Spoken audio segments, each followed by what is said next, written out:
हफ्ते में एक निकलनी है, एक हफ्ते में।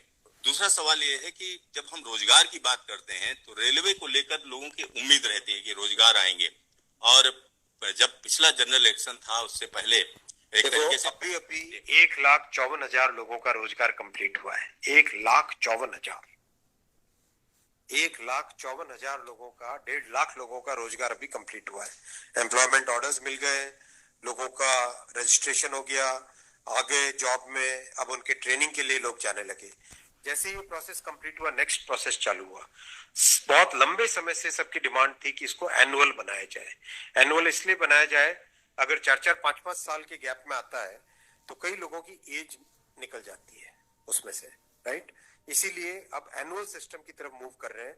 जनवरी में, अप्रैल में, जून में और अक्टूबर में, इन ये चार बड़े चंक है, एएलपी, टेक्निकल, नॉन टेक्निकल और ग्रुप लेवल 1, ये जो 4 बड़ी कैटेगरीज हैं, इन 4 बड़ी कैटेगरीज का साल में 4 हिस्से किए गए हैं कि जनवरी में स्टार्ट करें एक जो एएलपी का, दूसरा टेक्निकल स्टार्ट करें अप्रैल में, नॉन टेक्निकल स्टार्ट करें जून में, और अक्टूबर में स्टार्ट करें लेवल 1, और ये साइकिल चलती रहे।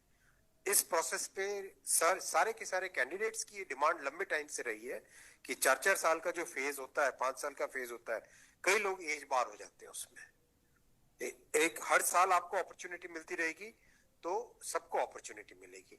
इस थिंकिंग के साथ आगे बढ़े, और इसी थिंकिंग और इसमें भी जितनी रिक्वायरमेंट थी उससे ज्यादा अभी नोटिफाई किया है। 1 साल के हिसाब से जो रिक्वायरमेंट है, 1 साल के हिसाब से अगर जैसे लोको पायलट का मैटर है, कितने लोग रिटायर होते हैं उससे ज्यादा लिए हैं, राइट। टेक्नीशियन का है तो टेक्नीशियन का जो अप्रैल के आसपास, अप्रैल से पहले निकल आएगा, क्योंकि हम लोग वो मॉडल कोड ऑफ कंडक्ट को भी अवॉइड करना चाहते थे, वरना नॉर्मल प्रोसेस में अप्रैल में निकलता है टेक्नीशियन का, पर मॉडल कोड ऑफ कोड को अवॉइड करने के लिए पहले निकाला है।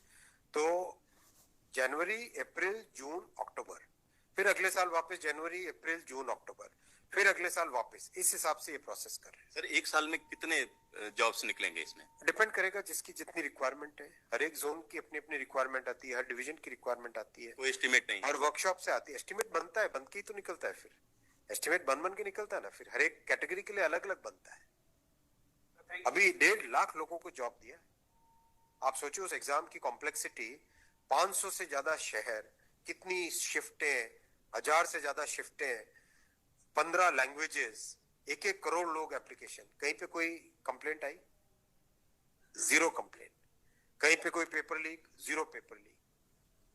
कंप्लीट हुआ ना एकदम ट्रांसपेरेंटली। पार्लियामेंट में हमारी ऑपोजिशन के लोग, कांग्रेस के एक एमपी बोले कि आश्चर्यचकित है कि इतना बड़ा एग्जाम कैसे बिना कोई पेपर लीक के हो गया। तो एक उस चीज को भी तो देखो। Thank you sir.